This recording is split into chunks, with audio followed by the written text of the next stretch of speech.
History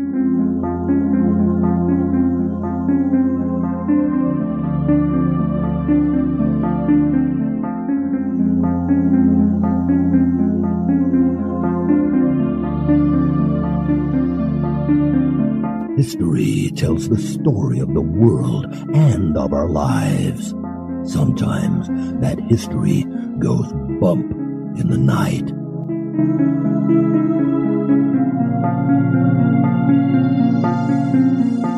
Broadcasting from the center of oddity and the supernatural in Central Florida, it's the History Goes Bump podcast. Hello, you spooktacular people. Welcome to this 372nd episode of the History Goes Bump podcast. Ghost tours for the theater of the mind. I'm your host, Diane. And this is Kelly. Kelly, on this episode, we're going to be featuring two locations that you and I visited in person back in December in New Orleans. Yay! It was so much fun. Yes, it was. This is the Andrew Jackson Hotel and Napoleon House. And it was your first time in New Orleans. It certainly was, and it was a quick trip, but we actually saw quite a bit. We did. We weren't even in the city for 24 hours, but we crammed a lot in. We certainly did. So we're basically sharing those two locations. We're going to be sharing some other things that happened that evening. So it's like one night in New Orleans instead of singing one night in Bangkok. But before we get into sharing the history and haunts of those locations, we want to welcome into the Spooktacular crew Victor, Megan, Hannah, Rhonda with no H, Lyle, David, Christina with a CH, Trish, Bonnie, Jessica, Samantha, Kim, John, Sandy, and Joseph. Welcome to the crew, you guys. And now this moment in Oddity.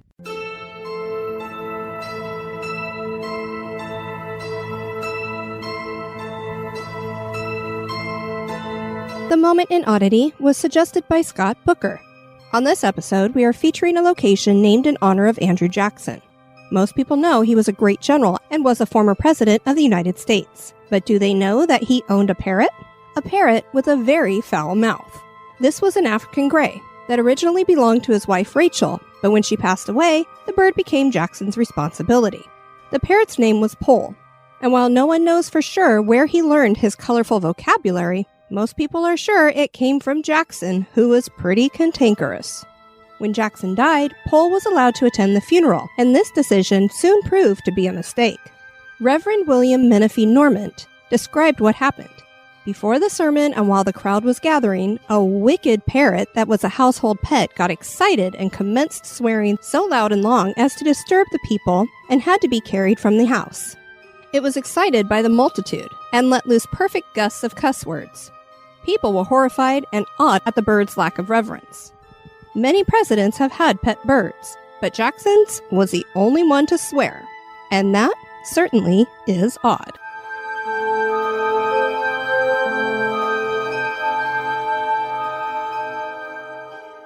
Grab your slippers, hot chocolate, flashlight, and maybe even that baseball bat.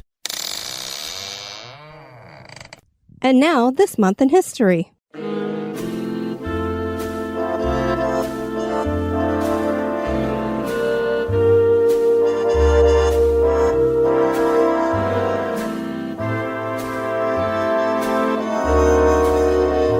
In the month of February, on the 5th in 1953, the rationing of sweets comes to an end in Britain. Oh, what a sweet, sweet day. I'm a total sugaraholic. How tragic it would have been to live at a time when chocolate and sweets were rationed. This rationing lasted for 10 achingly long years. Sugar was in short supply. Each person was only allowed 12 ounces of sweets a month. Once the rationing ended, long queues formed at confectioner shops as people enjoyed being able to purchase boxes of chocolates again. Many other items had been rationed during World War II. Meat was still being rationed as sugar was taken off that list and wouldn't be removed until July of 1954. A fun fact about rationing: in 1939, researchers at Cambridge University tested how much rationing an adult could endure, and they found that adults could survive on amounts of food much smaller than the rations. The test subjects did well, but the increased level of fiber and starch in the diet led to, quote-unquote, remarkable levels of flatulence.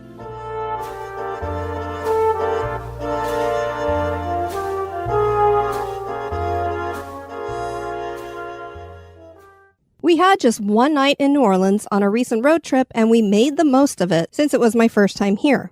We booked a room at the Andrew Jackson Hotel, had dinner at the Napoleon House, one of America's most famous bars, and took in a couple of the local creepy stores before heading on a ghost tour with Haunted History Tours.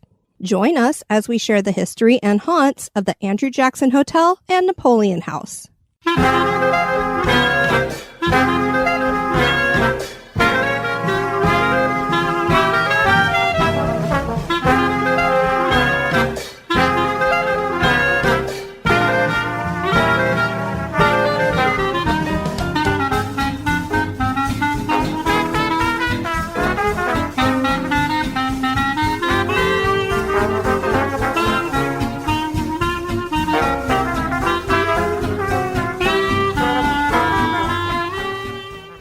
As the listeners already know, Kelly, New Orleans is the destination for paranormal enthusiasts, particularly those who love history.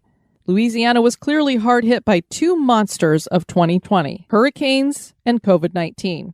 Kelly, you remember as we were coming into Louisiana, we hit Lake Charles pretty early on, and very few of those homes were without blue tarp over the roofs. Yeah, it was pretty devastating to look at. This city on the Gulf was hit by two major hurricanes in 2020, Laura and Delta.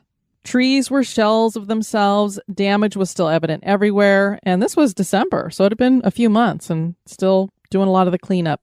We continued our trek east as we headed for New Orleans. We drove the bridge across Lake Pontchartrain as we neared the historic city. And Kelly, you got an overhead glimpse of one of the many cemeteries found in the city. I sure did. Not sure exactly which one it was, but it was right off to the right side of the road. And I went, Kelly, quick, look that way. That's what a cemetery in New Orleans looks like. It was very cool. The city is home to some of the coolest looking cemeteries. Yeah, everything has mausoleums, above the ground crypts. They're just very cool looking. We arrived at the French Quarter around 4 o'clock in the afternoon and lucked out in finding a parking spot right near the Andrew Jackson Hotel.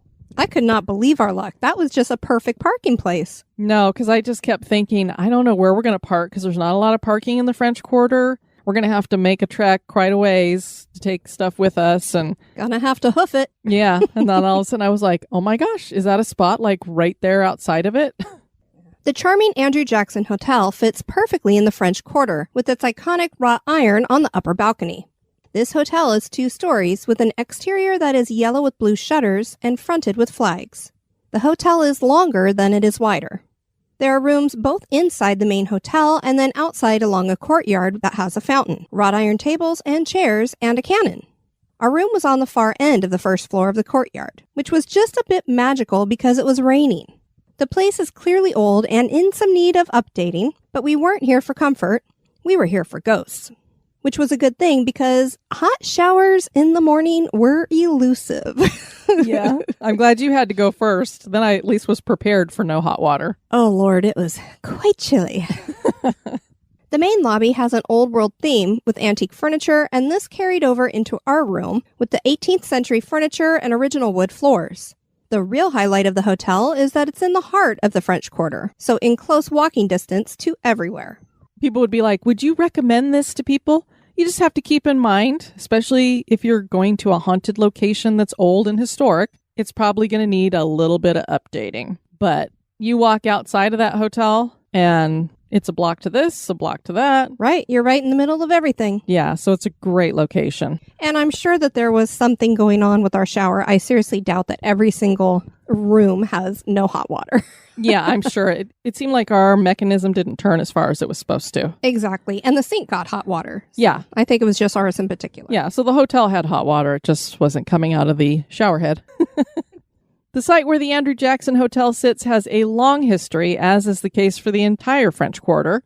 The first known building to stand here was used as a boys' orphanage. The Spanish colonial government that was in control of New Orleans in 1792 was faced with a growing problem as yellow fever ravaged the city. Many children were losing their parents to the disease. Orphanages that also served as boarding schools was their answer. Things went well here until the fire of 1794 swept through and badly damaged the building. Stories claim that 5 boys lost their lives inside. Tracking down the truth on this story is difficult. Some tales claim the building was burned to the ground, while others say that it was one of the few buildings to survive the fire. Whatever the case may be, the energy of the boys who lived here at one time still carries on through the centuries. We'll discuss that in a moment. A U.S. federal courthouse replaced the orphanage after the fire. Again, we are not sure if the building was just repurposed or rebuilt, but it looked nothing like the traditional courthouse one would expect to see in a large city. And I have some old pictures of the courthouse that we'll put up on Instagram. The courthouse would be here until just before the turn of the 20th century. It would have one very famous case that would involve General Andrew Jackson.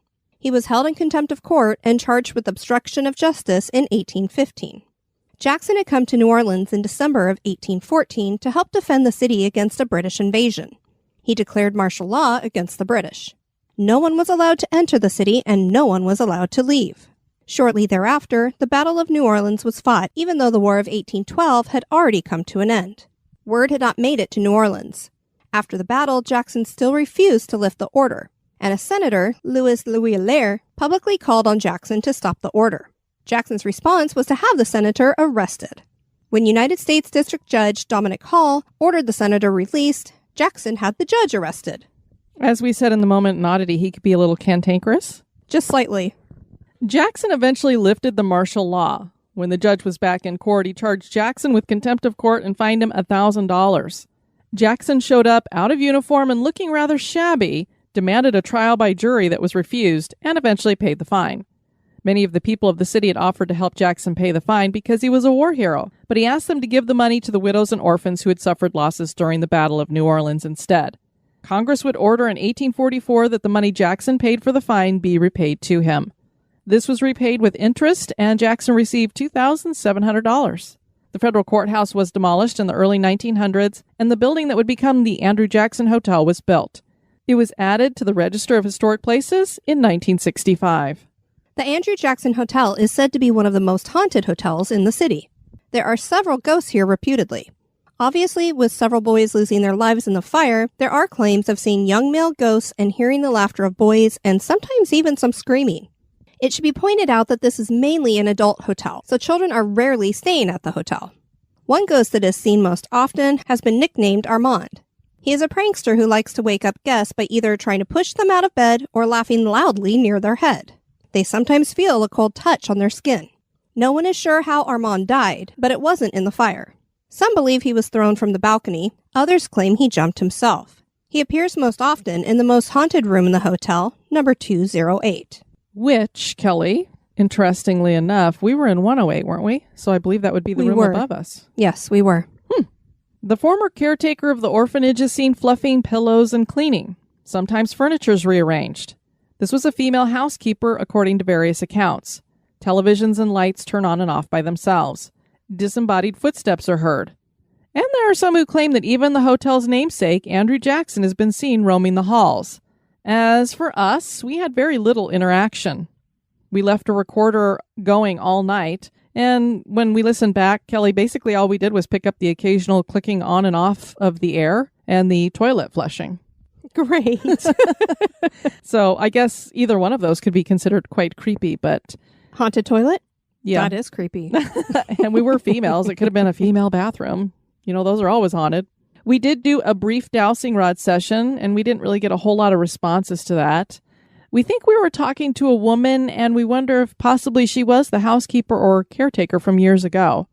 I don't really remember a whole lot about that dowsing session. You don't? Let's just say that we did that after our entire evening of indulging the food and drink of New Orleans. Indeed we did. Probably wasn't the best position to be in to try to do a dowsing rod session. We went against better judgment, shall we say. Yeah. So we weren't really doing a real great investigation after all that. Needless to say, though, I didn't get any feelings that the hotel was haunted in any way. Did you?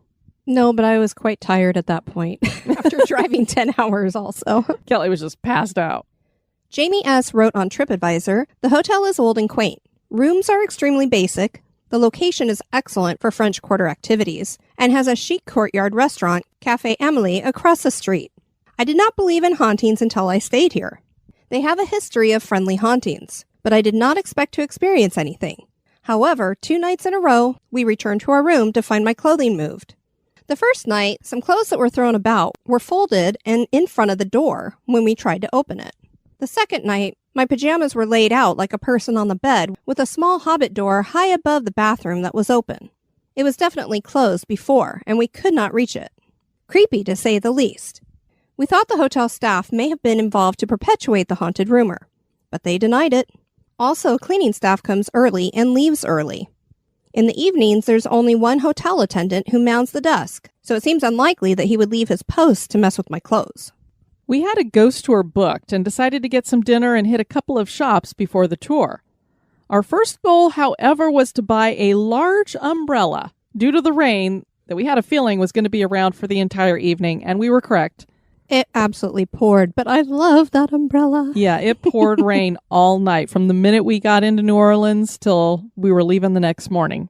But it was really cool because it gave us an opportunity to go out and find that really cool umbrella. It was huge. It covered us both perfectly, and it has an old map of New Orleans on it. With all the street names. Yeah, so it was very cool. After accomplishing that, we hit 2 shops we were dying to check out. Marie Laveau's House of Voodoo and Boutique du Vampire. Laveau's House of Voodoo was opened in 1988. This had been Marie Laveau II's house. The shop is full of wonderful things for learning and practicing spiritual and religious voodoo ceremonies. There are talismans, charms, tribal masks, statues, and t-shirts. They offer psychic and spiritual readings. And there are 2 altars inside, one dedicated to Marie I and the other to Marie II. And if you're going to leave some gifts at those altars, make sure that they're equal so as not to make either spirit jealous. It's believed that Marie II haunts this location. Visitors claim to feel her icy fingers on their shoulders.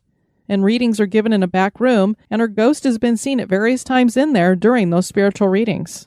And for people who want to know more about Marie Laveau, the first and the second, and voodoo, we did an episode on that, I don't know, about 3 or 4 years ago. At Boutique du Vampire, Diane picked up the owner's book, New Orleans Vampires, History and Legend. Marita Woywad Crandall opened the shop in 2003. The About Us on the website is wonderful as Marita explains her entrance into vampire life in 1764 in Germany. She moved on to Transylvania and then over to New York and finally settling in New Orleans, where her husband was originally from. The truth is that Marita is from Germany and lived in California before transplanting to New Orleans, where she and her husband have rescued over 650 dogs. The shop is crammed full of goodness from books to oddities to candles to clothing to makeup to custom fangs to gargoyles, which is one that I brought home with us. You did, and he's very cute. He sits on our kitchen counter and he looks deep in thought. I just want to squeeze his big fat cheeks. You want to squeeze his cheeks? Which ones? Not his butt cheeks, but they are cute. Gargoyle butt cheeks. Yes. We also learned about the secret speakeasy from a friend and asked about it while we were checking out. You need to make an appointment due to COVID right now, but it is a great gathering place for weirdos and vampires. We then headed off to find dinner, which is more difficult with COVID. I got to hang out on Bourbon Street on a Saturday night, which was deserted compared to Diane's previous experience there. Yeah, so I told Kelly that you don't want to spend hardly any time on Bourbon Street. It's packed wall to wall with people. It stinks. Everybody's just partying, and it's a lot of young people. And oh my gosh, if there was ever a time to go to New Orleans, it is now, especially if you don't like crowds. Because typically a Saturday night on Bourbon Street, I don't even know that Kelly and I could have stepped foot on the street. It would have been so packed with people, at least not in the middle of the French Quarter, maybe farther down the road. There were barely any people on this road. There were a few here and there. You could tell there were some young people partying. They definitely were trying to get us to come into the clubs. Yeah, there were quite a few people there, but just not the packed epitome of what you had described and what I expected to see. Exactly. Not even close. So I said, wow, if there was a time to be on Bourbon Street, this is it. The thing that wasn't good about it, though, or that kind of stunk about it, is that generally there's a lot of live jazz coming out of those clubs. Sure. And that was not happening because you don't have a lot of live bands going right now. So we finally happened upon the Napoleon House, which had a table available in the courtyard just shy of the pouring rain, which again made it a magical evening. I had the grilled chicken and brie, and Diane had gumbo.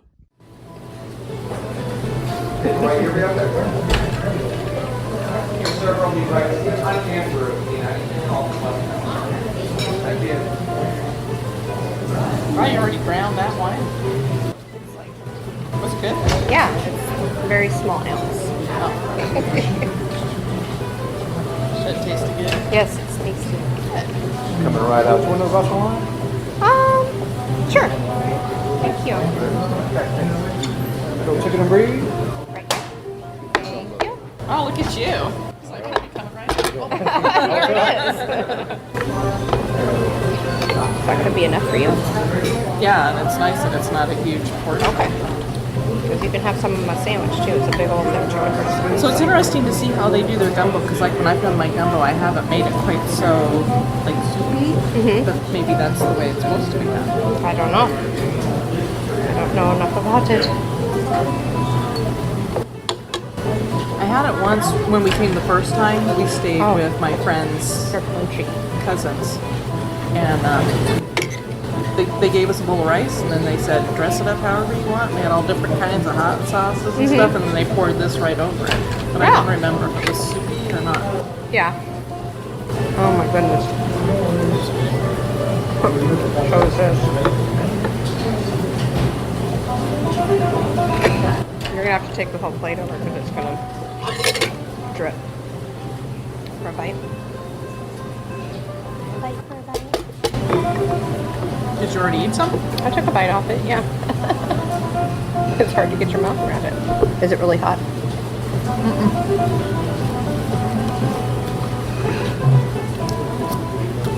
Very good. Oh my god, that's good. Wow. What did you get? Chicken and brie? Grilled chicken breast with brie.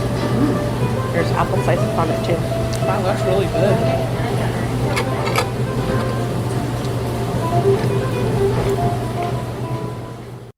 The Napoleon House has stood at 500 Strut Street for 200 years. New Orleans has passed through the hands of several countries in its history. By the time 1803 rolled around, New Orleans had gone from French control to Spanish and then back to French.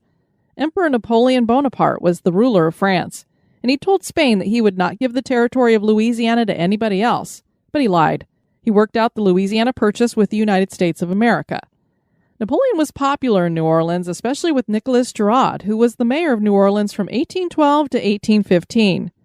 The mayor owned a mansion at the corner of Chartres and St. Louis Streets. His brother Francois Claude Girard bought the property on October 26, 1798 at an estate auction. Claude passed away on April 28, 1814, and left the property to Mayor Girard. The following year, the mayor was forced to resign over financial issues. The mayor decided to renovate the entire second floor of the house and offer it to Napoleon in 1821 as a refuge during his exile. Unfortunately, Napoleon would never make it to America because the British captured him and sent him into exile at St. Helena. Mayor Girard would not give up easily, though. He put together a rescue mission and sent a ship to bring the emperor to America. The mayor would watch for the ship to return from an octagon-shaped tower on top of his mansion. The emperor died from arsenic poisoning in May of 1821, before the mission could be completed. Joseph Impastato rented the building for $20 a month starting in 1914, and he opened a grocery store on the first level and lived on the second floor with his brothers and sisters. Eventually, Uncle Joe, as everyone would call him, bought the property for $14,000. There was a side room connected to the grocery store, and Joe made that into a tavern that continued to run as a speakeasy during Prohibition. Joe was fond of opera and classical music, and he would play opera records for customers on his Victrola. And as you heard on our clip, that tradition continues today. And I heard that during that Prohibition time that there might have been a little bit of mob or mafia activity going on through this place too. So I don't know that necessarily Joe was in charge of all of that. We have that fun little extra bit of history there too. And that octagon-shaped tower was still on top of it. Remember seeing that up there? Yes, it was. Uncle Joe grew weary of the business after the end of World War II, and he handed it over to his brother Peter Impastato in 1945. Peter's son Sal inherited the business when Peter died in 1971. Sal was only 24 at the time. It's a big deal to have to take on at a very young age. Absolutely. Ralph Brennan took over the business in May of 2015. He is a third-generation scion of the family known for their New Orleans restaurants. He actually stopped by our table shortly after we were seated. I don't know if you remember him coming up and making sure everything was okay. I do. He was very pleasant. As we left, we snapped pictures of the iconic bar that has writing all over the walls, and the beautiful tile entryway with the Napoleon House inlaid. The flooring in the bar is a melon and cream-colored Carrara marble floor. The building was placed on the National Register of Historic Places in 1970. Napoleon House is said to have the best muffaladas in town. This is an Italian sandwich made with Italian bread and filled with olive salad, cheese, and a variety of meats like ham, salami, mortadella, and capicola. The restaurant and bar is also known for its Pim's Cup. This is ginger ale mixed with fruit, cucumbers, mint, and a strong shot of gin. This was invented in 1823 by James Pym, who served it at his oyster bar in London.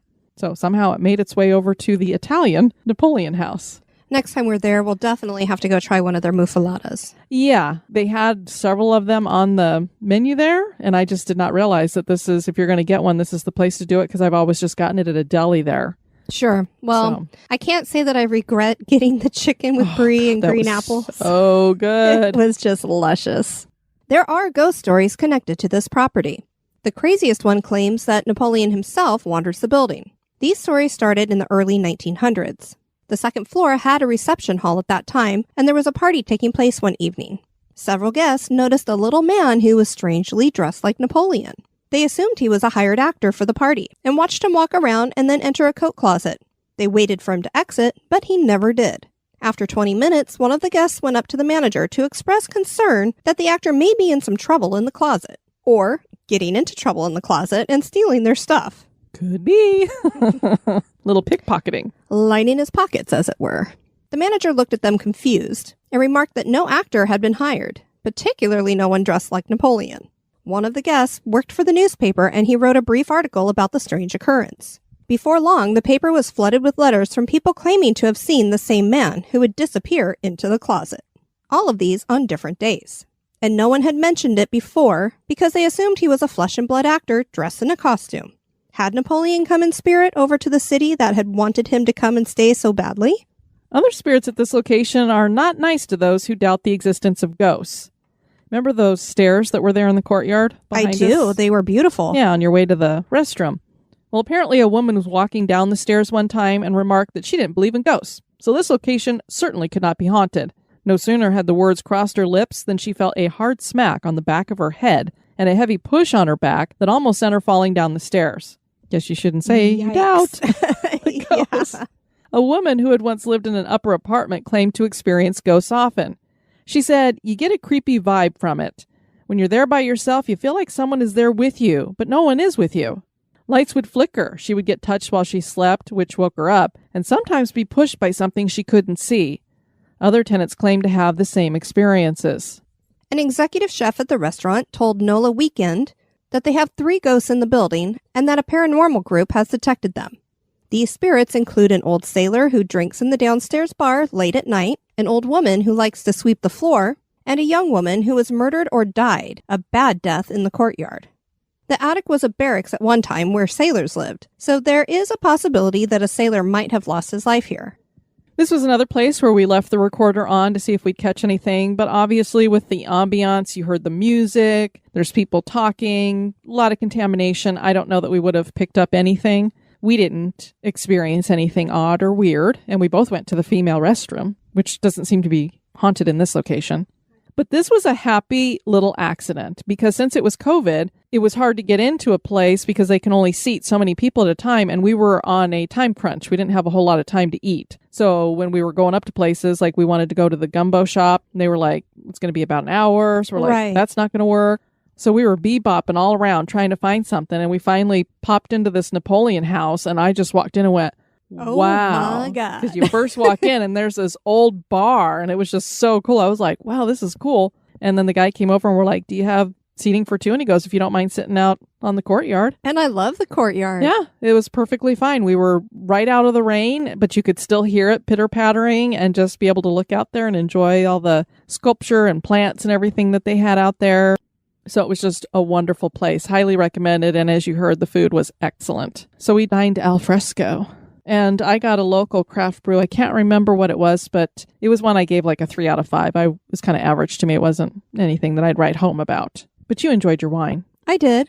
And I think yours had a really cool label, didn't it? With a ship's steering wheel. It did. I'm sure I took a picture of it. I might have put it up on Instagram. I'll have to look. So we were all done eating, and then we were off to meet our tour. This was going to be with my favorite tour company in New Orleans. Anytime somebody comes into the Spooktacular crew and asks, who should I go on a tour with in New Orleans? I always recommend haunted history tours. They're accurate, they're not cheesy, they're just excellent. I haven't had a single tour guide that wasn't amazing, that didn't know their history, that wasn't a local, and just fabulous. So I really enjoy them. When I'd been here before, I'd done the haunted history tour that was the vampire one. This time we decided to do the traditional ghost tour. So this is actually the first time I had done a traditional ghost tour in New Orleans. It was very enjoyable. The tour guide did an excellent job. We checked in, and then we had to pop in to catch a classic cocktail to take along. We sure did.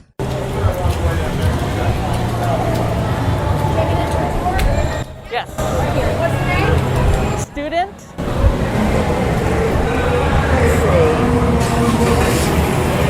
Tell me the name again? Student, just like a student at school.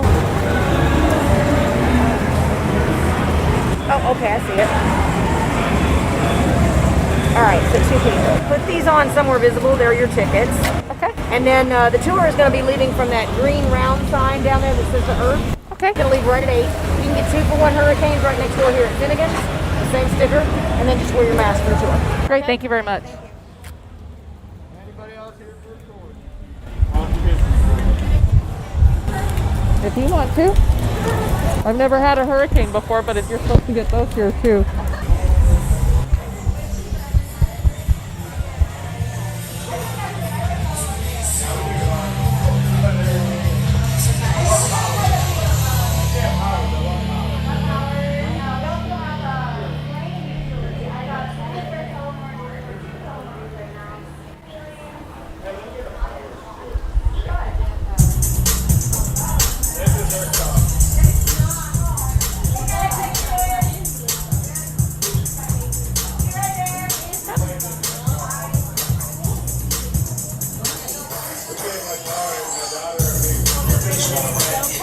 Yeah, just tell her we wanted to go.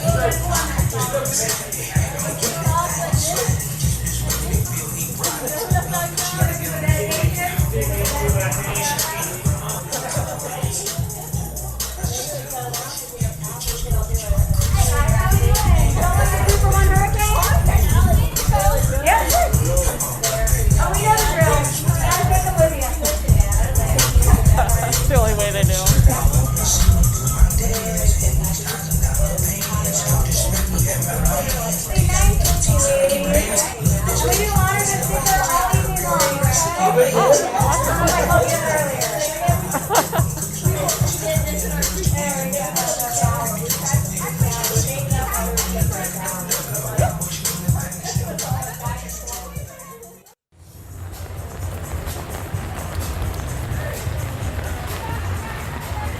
Ooh, I like hurricanes. Those are good. So we should go down there? Yeah, we're supposed to meet outside the herb. What's in it? Besides a bunch of alcohol. Something coconut. Oh, probably the Malibu rum. Yeah. But it's the signature drink of New Orleans. So when you come to New Orleans, you got to get a hurricane. The original hurricane cocktail was first mixed at Pat O'Brien's bar in New Orleans during the 1940s. There was so much rum in the city, they needed an easy way to get rid of it. While this cocktail has been remade over the years, the original was uncomplicated and had 3 ingredients: a blend of rum, passion fruit syrup, and lemon juice. The recipes of today are more complicated with many more ingredients. And a typical recipe goes like this: half a lime juiced, 2 ounces of light rum, 2 ounces of dark rum, 2 ounces of passion fruit juice or puree, 1 ounce of fresh squeezed orange juice, a half an ounce of simple syrup, a half ounce of grenadine, and garnish it with an orange slice and maraschino cherry. And Kelly, this little girl over here, and let me emphasize the little, for those of you who've met me in person, I'm not a very big person, nor do I drink heavy alcohol. Nor do you date alcohol. What was that? Have I been drinking a hurricane while we're recording? So I usually stick to beer, occasionally have some wine. This really, wow, it hit me. Well, I think your reaction was, ooh, I like this, or something along those lines. And then after the tour, we got another one to walk back to the room with. Because you got to have one for the road. So needless to say, that's why I don't really remember much about the investigation we did later. Oh, my. But we had a great time for sure. Cedric was our tour guide, and he was amazing. He had the coolest looking homemade face mask and was dressed in an amazingly creepy costume that we shared on Instagram when we were in New Orleans a few weeks ago. Hang on. Don't put your My name is fingers. Cedric. I'm going to be your tour guide this evening into the underworld. I've been here in the city of New Orleans for just over a decade. I'm the lead investigator and founding member of New Orleans Paranormal Explorers. Put the first letters of that together, it spells NOPE. We're the official NOPE team, and we do paranormal investigations all across the country. So tonight I'm going to grab your smiling faces, some of you kicking and screaming, and I'm going to drag you into my world for a couple of hours. Then I'm going to release you to go back to your hotel rooms to sleep all warm and cozy in your beds, and pretend there aren't things that go bump in the night right outside your door.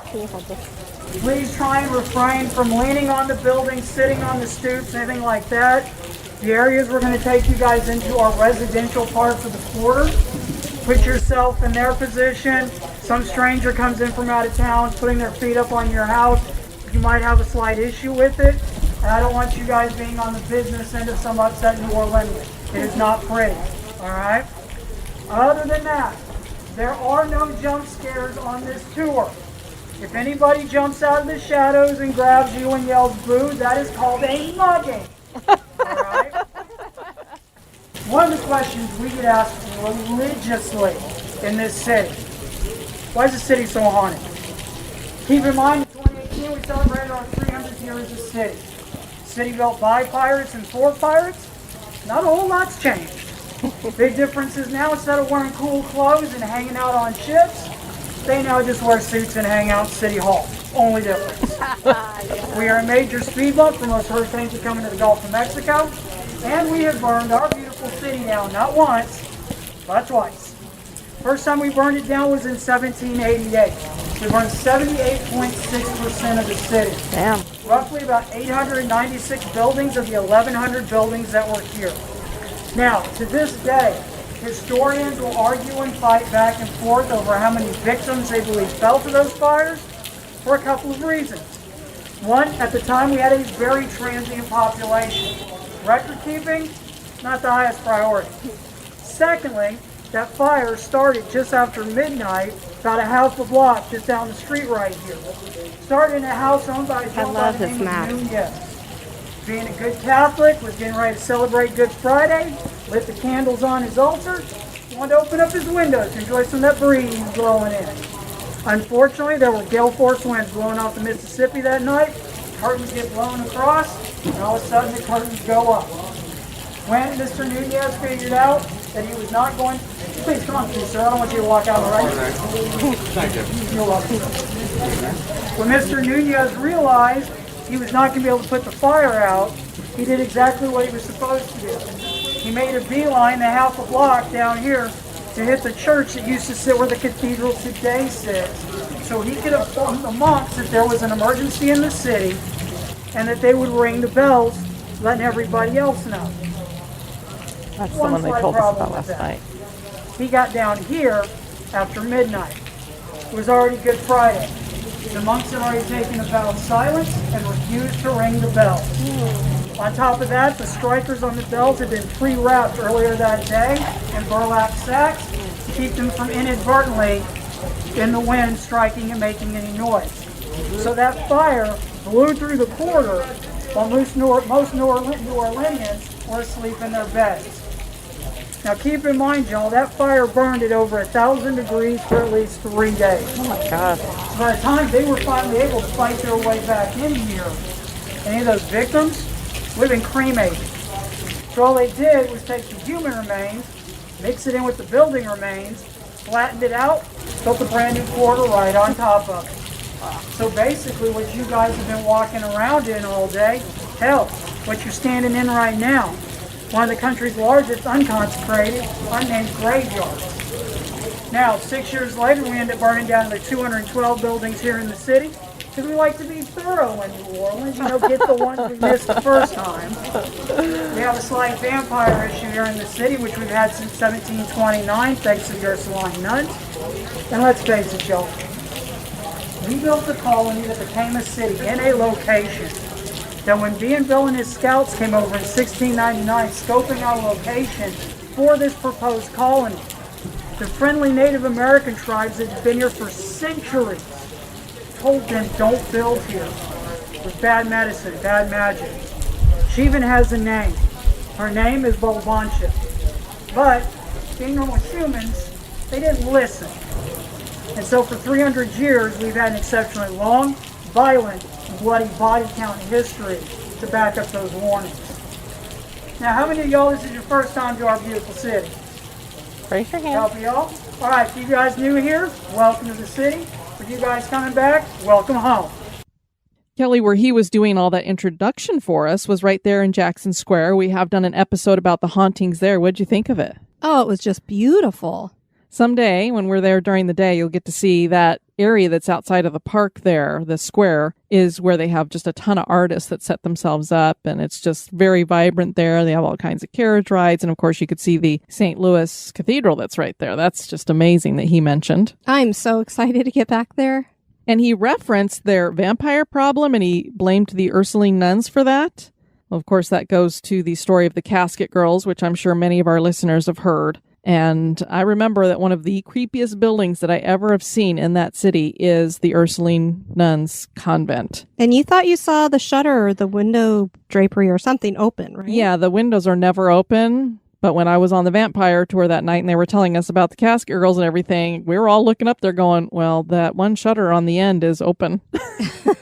So I don't know what's going on that upper floor in the nunnery there. But the Catholic Church usually takes some of their more risky artifacts and stores them there. So We had a glorious time in New Orleans and can't wait to return for a longer visit.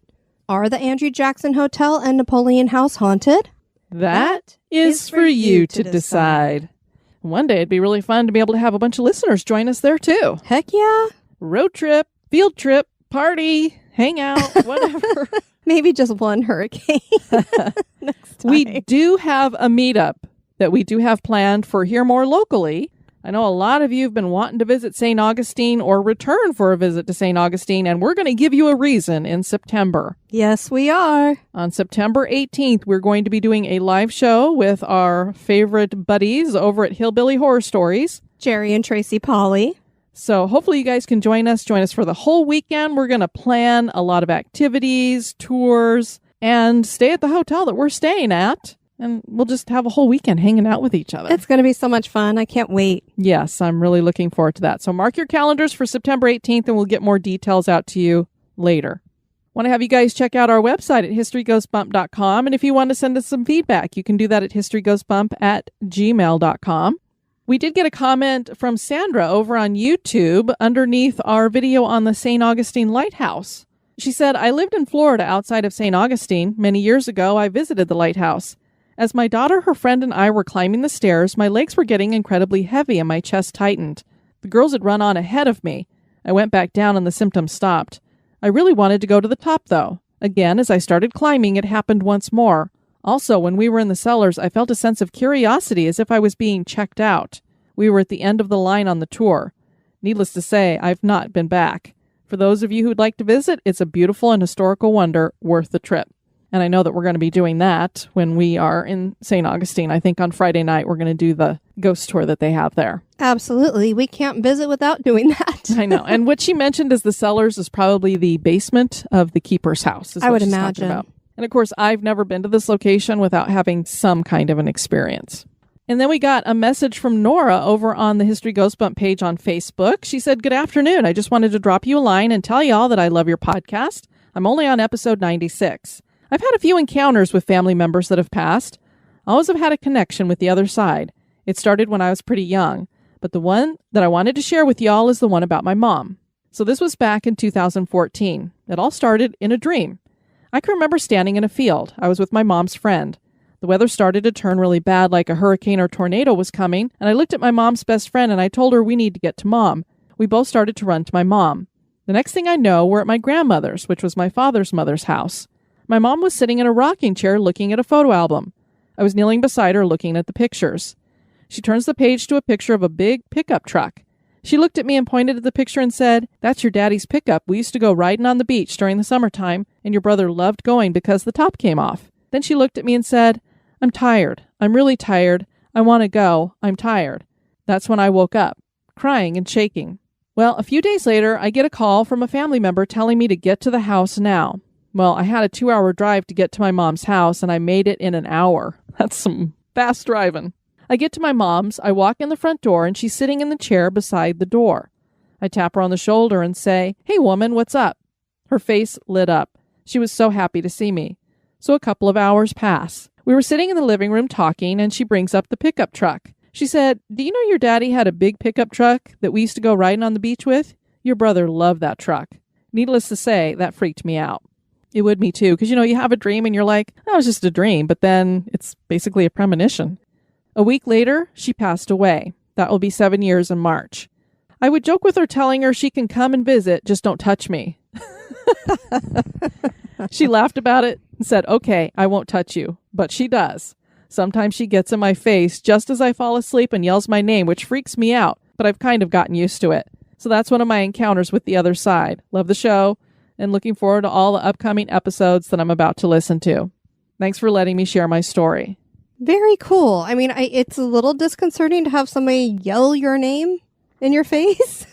I know. But I guess if that's the only way she can really get her attention, I mean, perhaps. Even though it's your mom, it still would be kind of unsettling. She also said that she used to be a cast member. She was friends with Timon and Rafiki at the Magic Kingdom. Oh, nice. Which means she's one of those people that goes around with them and helps people get pictures and such. Want to thank you guys for joining us for this episode. I've been your host, Diane. And this has been Kelly. You take care now. Bye-bye. This episode is brought to you by our executive producers. And if you would like to join our executive producers in the cemetery, head on over to our website, historygoesbump.com. Click on the Support the Show tab, and it'll tell you how you can support us on Patreon or PayPal. We'd love to have you. There's stickers, logo gear, and all kinds of great stuff coming your way if you do that, along with bonus episodes. Join me in the cemetery by becoming an executive producer. You can join on Patreon or PayPal. Check out the Support the Show tab on the website for more information.